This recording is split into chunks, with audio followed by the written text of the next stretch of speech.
और अब बात करेंगे शेयर बाजार की। हफ्ते के आखिरी दिन आज शेयर बाजार में तेजी नजर आई, लेकिन बजट के बाद फॉरेन पोर्टफोलियो इन्वेस्टर्स ने 3 दिनों में बाजार से 1.27 अरब डॉलर यानी तकरीबन 10,710 करोड़ रुपए निकाल लिए।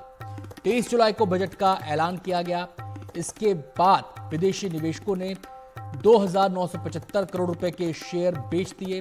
24 जुलाई को उन्होंने 5,130 करोड़ रुपए की इक्विटी बेची और गुरुवार को 2,605 करोड़ रुपए विदेशी निवेशकों ने बाजार से निकाल लिए। लेकिन इसका एक और पक्ष भी है। दूसरी तरफ अगर हम बात करें, डोमेस्टिक इंस्टीट्यूशनल इन्वेस्टर्स ने 23 जुलाई के बाद से कल तक 6,900 करोड़ की खरीदारी की है। तो ऐसे में सवाल यह है कि बाजार किस ओर जा रहा है, किस ओर चल रहा है। और इस पर बातचीत करने के लिए वैल्यू रिसर्च के सीईओ धीरेन्द्र कुमार हमारे साथ जुड़ गए हैं तमाम पहलुओं पर चर्चा करने के लिए। धीरेन्द्र जी, बहुत बहुत स्वागत है। मेरा पहला सवाल आपसे ये कि ये जो विदेशी निवेशकों का रुख है, ये क्या संकेत देता है और इसकी वजह क्या है? विदेशी निवेशकों का जो रुख है, ये भाप पाना रोज रोज बड़ा मुश्किल है। और इस उनके रुख का में जो उतार चढ़ाव है, जो रोज का बदलाव है, ये गेस करना इसलिए मुश्किल है क्योंकि उनके डिसीजंस, उनका गाइडेंस बहुत चीजों पे आधारित होता है।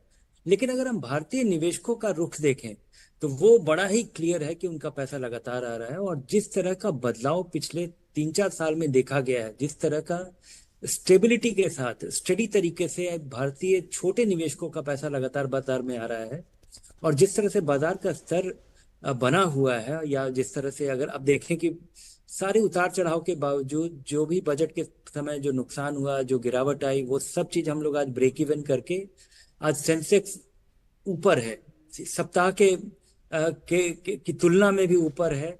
इस साल करीब करीब 12.5% ऊपर है। जी मिड कैप इंडेक्स हमारा 30% ऊपर है। तो ये जो दिखाता है कि हमारा बाजार ब्रॉड हुआ है, और यहाँ पे जिस तरह से जिस स्टेबिलिटी से पैसा आ रहा है, और खासकर 3 जगह से आ रहा है, जिस वजह से ये बाजार का रुख जारी है। जी धीरेन्द्र जी, एक तरफ विदेशी निवेशक पैसा निकाल रहे हैं, निकासी कर रहे हैं, दूसरी तरफ घरेलू निवेशक पैसा इन्वेस्ट कर रहे हैं। ऐसे में लोगों के जहन में ये सवाल भी है कि क्या केवल घरेलू निवेशकों के दम पर इस ट्रैक को बनाया जा सकता है, ये बुलिश ट्रैक जो है ये मेंटेन किया जा सकता है?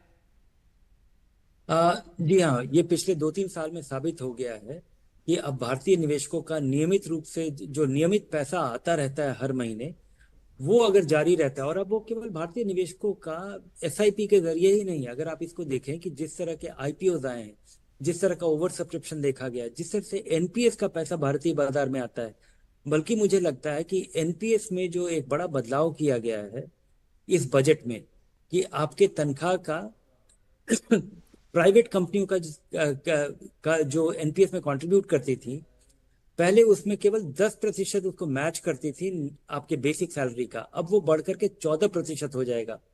इस वजह से एनपीएस के जरिए भारतीय बाजार में जो लगने वाला पैसा है, उसकी तादाद काफी मीनिंगफुल तरीके से बढ़ेगी। उसके अलावा पिछले 3 साल में जब जब विदेशी निवेशकों ने बहुत भारी तादाद में जी पैसा निकाला है, उसके बावजूद भारतीय बाजार काफी संभला रहा है, या भारी गिरावट तो नहीं देखी गई है। तो विदेशी निवेशकों के आने से बाजार में बहुत रफ्तार आ जाएगा, लेकिन उनके जाने से कोई भारी गिरावट होगी जैसा पहले हुआ करता था, वो अब ऐसा नहीं होता है। जी धीरेन्द्र जी, विदेशी निवेशकों का ये जो रवैया है, ये जो रुख है, इसको लेकर सवाल तो तमाम है, लेकिन 2-3 सवाल बजट से जुड़े हुए हैं जो मैं आपसे पूछना चाहता हूं। पहली बात तो ये कि मैं एक आर्टिकल पढ़ रहा था, उसमें बताया गया कि बजट से पहले कैसे विदेशी निवेशकों ने पैसा इन्वेस्ट किया मार्केट के अंदर। $2 बिलियन से ज़्यादा उनका इन्वेस्टमेंट देखा गया, लेकिन बजट के आने के बाद 1.27 उन्होंने निकाल भी लिया, जो भारतीय रुपए में अगर हम देखें तो 10,000 करोड़ से ज़्यादा का बैठता है।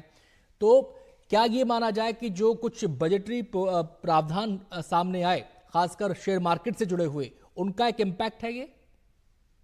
नहीं, जो जैसा मैं शुरुआत में कह रहा था कि विदेशी निवेशकों के रोज के एक्शंस को आसानी से डिकोड नहीं किया जा सकता, उनके बहुत सारे कारण होते होंगे। लेकिन इस बजट में जो इंडिया टेलविंड है, जो इंडिया का जो मोमेंटम है, जो इसके जो हमारे इकोनॉमी के लिए जो मोमेंटम है, उसको डिरेल करने वाला या उसको डिसेलरेट करने वाला कोई भी ऐसा हमें कारण नहीं मिला है। तो जी। मुझे नहीं लगता है कि उस वजह से हमें चिंतित होना चाहिए। अगर आप देखें कि विदेशी निवेशकों का आना जाना हर सप्ताह ये रुख बदलता रहता है। और इस पे खास ध्यान दिए बगैर हमें देखना चाहिए कि हमारे यहाँ कंपनियों का अर्निंग्स बढ़ेगा कि नहीं, जी। क्या हमारा इकोनॉमी बढ़ेगा कि नहीं, क्या किसी भी तरह का फंडामेंटल डिसरप्शन हमारी इकोनॉमी में हो रहा है। ऐसा कुछ भी नहीं हो रहा है, बल्कि बजट उस छोट आम निवेशकों के लिए बजट भले ही थोड़ा बहुत नुकसानदेह हो, लेकिन हमारे इकोनॉमी के लिए और हमारे कंपनियों के आउटलुक के नजरिए से हमें बिल्कुल ऑप्टिमिस्टिक होना चाहिए। और वो ही हमें बाजार के रुख में दिख रहा है। यानी कि विदेशी निवेशकों के इस रुख को हम क्या ऐसे भी देखें कि केवल ये प्रॉफिट बुकिंग यहां पर ज्यादा नजर आती है, और दूसरी बात ये कि इससे परेशान होने की जरूरत नहीं है? जी हाँ, मुझे लगता है ये प्रॉफिट बुकिंग है। और अगर आने वाले दिनों में, आने वाले सप्ताह में अगर भारतीय बाजार में थोड़ी बहुत प्रॉफिट बुकिंग अगर होती है, तो ये बिल्कुल ही रीजनेबल चीज होगा। क्योंकि अगर आप देखें कि हमारा स्मॉल कैप इंडेक्स जो सबसे ज्यादा बढ़ा है वो 60% बढ़ा है। और 3 साल तक लगातार बढ़ने के बाद दोबारा से ये 60% पिछले 1 साल में बढ़ा है। वैसे ही मिड कैप इंडेक्स 60% बढ़ा है। तो जिस तरह से हमारा बाजार बढ़ा है और बढ़ने के बाद अगर उसका स्तर यहाँ पे थमा रह गया है, तो निवेशकों का थोड़ा जी। प्रॉफिट रियलाइज करना बिल्कुल ही रीजनेबल चीज है। लेकिन और जिस तरह का स्पेकुलेटिव फेवर हम देख रहे हैं, जिसको कि कूल डाउन करने के लिए एसटीटी लगाया गया है, सेबी के चीफ ने भी एक दो बार साउंड किया है कि इसमें कल एक सेबी का के स्टडी आया था जिसमें बताया गया कि 2/3 डे ट्रेडर पैसा गंवाते हैं। तो इन सब चीज के बावजूद मुझे लगता है कि ये जो बाजार का रुख है ये बना हुआ है। और जो लॉन्ग टर्म ओरिएंटेशन जो निवेशक रखते हैं, उनके लिए कोई खास चिंता की बात नहीं है।